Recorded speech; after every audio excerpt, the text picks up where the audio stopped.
Morning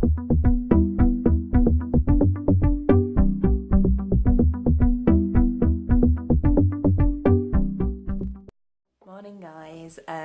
Well, checkout is until midday and I woke up at 6:45, so that's annoying, but oh well, I can get ready and at least I can take my time. I don't have to rush, and at least if I leave early then I can just get home and see Chris, because I've not seen him for all week and he's working on Sunday, so it means that I don't really have that much time with him, so yeah. And it's the F1 today. Well, it's the qualifying today, which means that we'll both be engrossed in that. So if I come back in the morning, then at least I'll get to see him and spend some time with him before the F1 starts. Yeah. I'm just having a tea.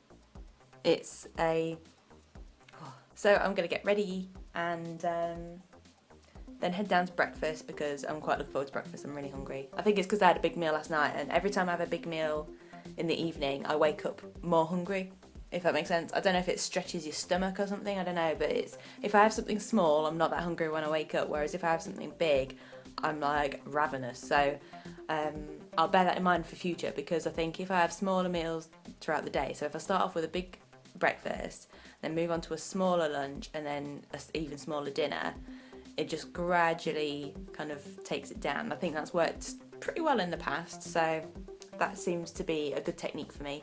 And then if in the evening that I'm still a bit hungry, I can always snack on fruit, or maybe even just protein, like a bit of chicken. I might, actually, that's a good idea. If I'm still hungry after like a smaller meal in the evening, say like a couple of hours afterwards, I could just snack on a tiny bit of chicken. There's a bit of protein, but it's obviously not gonna be sugary or anything that will end up storing overnight. I don't know what I'm talking about, but I think you know what I mean. Well, I've just had breakfast. It was so good, so good. I did indulge. I had a fry up, which I think it's just because it was there, but it's okay because today, well, that was the last kind of blowout thing. Last night's meal and this morning's meal are kind of like my last my last blowouts, because from now on I'm going to be really good.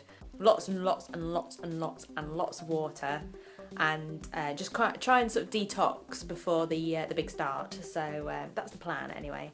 But yeah, it's been a really nice stay actually, and now I'm going to make sure I've packed everything, because I always have to. I'm one of those people that have to double check and triple check and make sure I've got every single thing. And then I'm going to check out and go home and see my lovely, lovely fiance, who is no doubt probably still asleep at this point. Because he was playing on he had like a gaming night last night, because I was out. So he had like a game night where he was just playing on his PS3, I think because we've got the PS3 set up in the spare room now, because we have the PS4 downstairs, and because he's got lots of games for the PS3 and there's not really that much coming out for the PS4 at the minute, so he's been playing on his PS3 and he's been playing Final Fantasy X, which I remember the first time we went out, that's what he always used to play.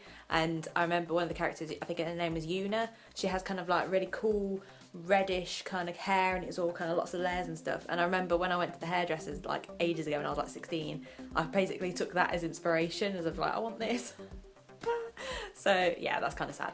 But I always loved her hair, which is so silly to say that's a computer game. And looking at the graphics now compared to when I mean it's all been remastered, so it does look better, but I remember thinking at the time in the original one, thinking this is so high tech, this is so amazing, and then you look at the games like 10 years later and you think it's even better. Anyway, I'm gonna get ready and check out, and then I'll go home. Just got back to see Chris, and then I've just realised I have no milk, so I'm popping out. Well, I've just popped back from the shop to get some milk. And then nice cup of tea, I think, and Chris will have a coffee, and just chill out a bit. Well, I've had a lovely afternoon hanging out with Chris. We're catching up on some TV that we recorded, so he's caught up on The Following, caught up on Brooklyn Nine-Nine and Suits and something else. Oh, Celebrity Juice. So yeah, we just caught up on that, and I think we're watching some films tonight, like the Riddick films. Like, I've never seen any of them, and Chris says they're really good. Chris thinks that that I won't be scared, but I think I will be scared. Don't you? Don't you, honey? Look at you, not really want to be in on camera. Yeah, gonna say hi? Okay. I get scared a lot. I don't like films where you jump, so I have a feeling I'm gonna end up jumping. But yeah, so I'm cooking. I'm just doing some breaded haddock, and I think I'll have some rice with it. I've got like a steam in the bag rice. Yeah, so it's this. So that should be nice too.